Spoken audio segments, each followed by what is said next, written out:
नहमदुहु व नुसल्ली अला रसूल करीम अम्मा बाद।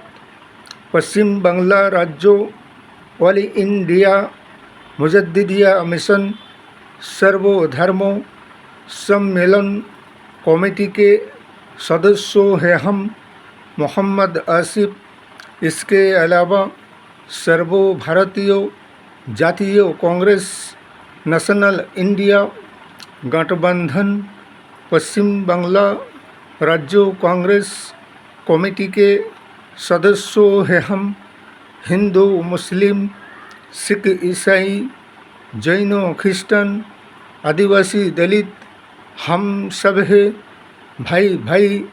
मजहब नहीं सिखाता आपस में बैर रखना। हिंद है हम, ये वतन है हमारा। इसे कहते हैं कि अंधेरी नगरी चौपट राजा, जैसा है राजा वैसा है प्रजा। 100 में से 99 है बेईमान, फिर भी ये कहते हैं मौजूदा शासक दल और इनकी लीडर व नेता मंत्रियाँ हम सब है ईमानदार। जैसे कि अभी इलेक्शन, जैसे कि बिहार के विधानसभा के निर्वाचन जितने के करीब आते जा रहे हैं, वैसा वैसा इनकी बेईमानी का पैतरा और योजना बनाने में लगे हुए हैं। निर्वाचन कमीशन, चुनाव आयोग से लेकर और शासक दल तक, इसलिए कि चुनाव बिल्कुल निष्पक्ष और स्वतंत्रता होना चाहिए, इसलिए कि लोकतंत्र का हत्या किया जा रहा है। और अब के इलेक्शन ईवीएम से नहीं बल्कि बैलेट पेपर ठप्पाओं से होना चाहिए। ये हमारे नेशनल इंडिया गठबंधन को चाहिए कि बैलेट पेपर ठप्पाओं से इलेक्शन और निर्वाचन कराया जाए और ईवीएम की बाइकाट किया जाए। ईवीएम हटाओ और लोकतंत्र बचाओ। इसी तरह से अभी जैसे नई वोटर तालिका की, जैसे नया वोटर तालिका बनाने की बात किया जा रहा है, लेकिन हम मौजूदा शासक दल से भी पूछना चाहते हैं और चुनाव आयोग से भी कि चुनाव के मौके पर 2 महीने 3 महीने बाकी रह गया और इसमें बिहार के 8 करोड़ जनगण के वोटर लिस्ट को कैसे उन्हें दोबारा नई वोटर लिस्ट में उनकी नाम को लाया जाएगा। इसके मतलब ये देखा जा रहा है वोटर लिस्ट से बहुत से ऐसे वोटरों के नाम को भी हटा दिया जाएगा और वोटर को उसकी मत अधिकार और वोट देने का जो उनकी लोकतंत्र का अधिकार है उनसे उसे रोका जाएगा। ऐसा भी नहीं होना चाहिए।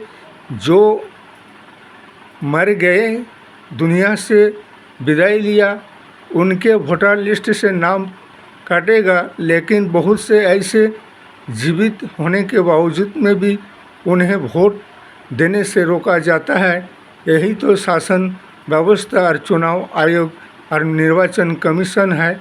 इसलिए ऐसे धांधली करने वालों के खिलाफ हमारे नेशनल इंडिया गठबंधन सर्वभारतीय जातीय Congress supreme court, high court तक भी जा सकते हैं और अन्याय और जुल्म और असंवैधानिक काम के खिलाफ उसके नाम पर मामला मुकदमा भी दर्ज किया जा सकता है। आजकल तो अल्पसंख्यक और गरीबों को इंसाफ न्याय नहीं मिल रहा है।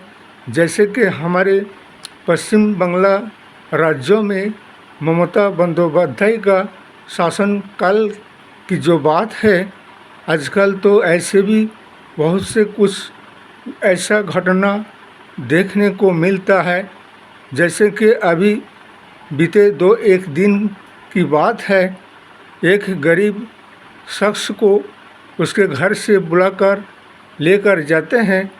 वो बेचारा ठेला चलाते हैं, अपना किसी भी तरह से गुजारा करते, अपने बीवी बच्चों का पेट भरते हैं, उसे ऐसे कुछ गुंडा बदमाश चोरी का इल्ज़ाम लगाकर उसे घर से ले जाकर उसे पीट पीट कर मार डालते हैं।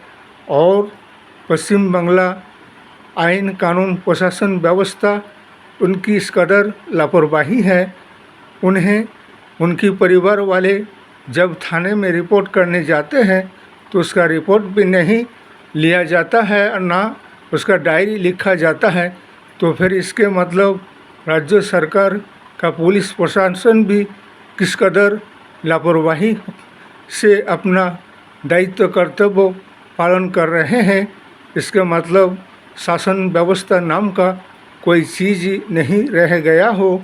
इसलिए जिसको मारा पीटा उसके बीवी को विधवा बना दिया, उनके बच्चों को यतीम बना दिया और फिर थाने में उसका रिपोर्ट भी नहीं लिया गया।